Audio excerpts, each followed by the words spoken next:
Hello, everyone, and welcome to episode 1 of the Interstellar Mining Initiative.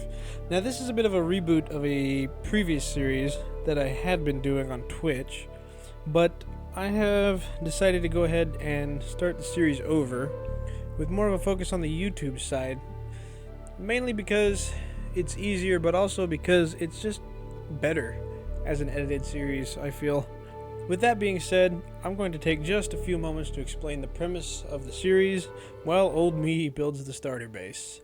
So the idea here is to just put a mining base, as well as potentially some other bases, but we'll get to that, on every planet, with a central hub somewhere in space to store the resources at, presumably for some kind of interstellar shipment or something, though barring mods that part will have to be imaginary.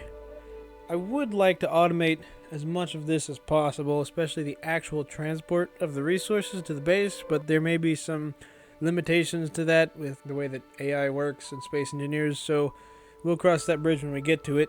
In the meantime, we'll be focused more on generating as many resources as possible in order to get to space in the first place. Those first few episodes will likely be dedicated to that short-term goal, although I don't particularly have any kind of pressure to actually achieve that goal within a specific time limit, so hopefully this will be a little bit more of a relaxed playthrough. So with that in mind, I'm going to leave you with a build montage of the starter base, plus a few little exploration trips that I took in between building.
So with that, the starter base is almost complete, with the notable exception of the normal size assembler and refinery, which I decided to just plop down in an edit because of how expensive they are and how long they take to get. I also had to add a little bit of power in order to sufficiently power the refinery. Now at this point, normally I would build a miner, but for this playthrough I decided to do something a little different and build a larger bore drill.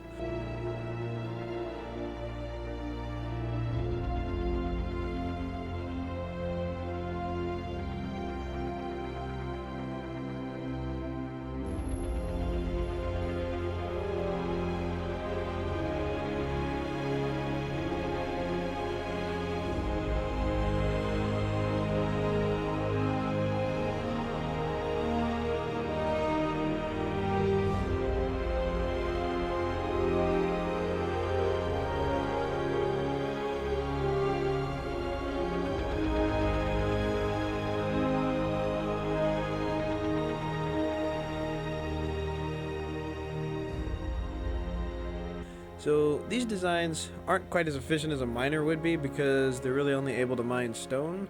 However, in my opinion, they more than make up for that due to the sheer quantity of stone they're able to mine. Stone, of course, refines into gravel, iron, nickel, and silicone, which are the main materials we will be needing for the next step of our plan, except for gravel, of course, which we will have to find a way to dispose of. We will still need to hand mine things like cobalt, but in the short term, I think it's a good trade-off. Plus, the bore drill just looks cool while it's working. I think that eventually we will have to find a use for the hole it makes as well, so I'm not as worried about the doom hole aspect for right now.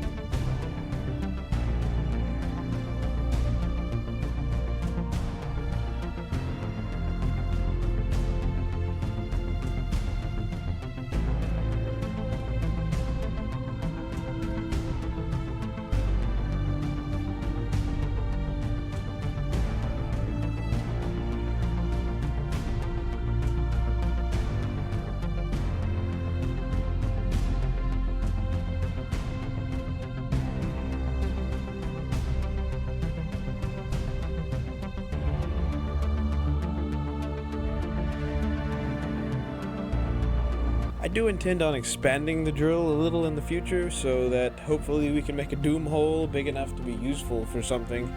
However, at the moment our priorities are more on increasing our exploration range and making it easier to acquire resources, so I really don't want to spend too much time on it just yet. We may return to this in future episodes.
At this point, it became obvious that not having a sorting system was not going to work, so I decided to build one. The design I came up with is incredibly simple. Basically, the stone will naturally be dumped into the large cargo container over by the drills, with any excess being pushed to the smaller containers. The problem is the components and ingots that are produced afterwards. Without a sorting system, these, especially the ingots, will clog up the assemblers and make them unable to produce anything due to not always having the correct ingot in their internal storage. So what Old Me is doing is simply building 2 more large containers, one for ingots and one for components to hold that excess. This way, we can deal with much larger amounts of ore, or in this case stone, flowing through the system without clogging anything up.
If you've made it this far into the video, I really appreciate you. Leave a comment down below or like the video if you enjoyed this or are looking forward to the series being continued. I have some ideas for things we can do in this series as well as just on the channel in general, so stay tuned if you enjoy this type of content. Let me know in the comments if you like the narration or not. I kind of debated whether I would do it or just communicate via text, and ultimately I decided it would be better to explain things in a voiceover rather than clogging up the screen with subtitles. The playlist for this series should be linked in the description and also probably the upper right hand side of the video if I remember to do that. And the left side is probably something interesting too. With that being said, I will see you all next time, and happy engineering.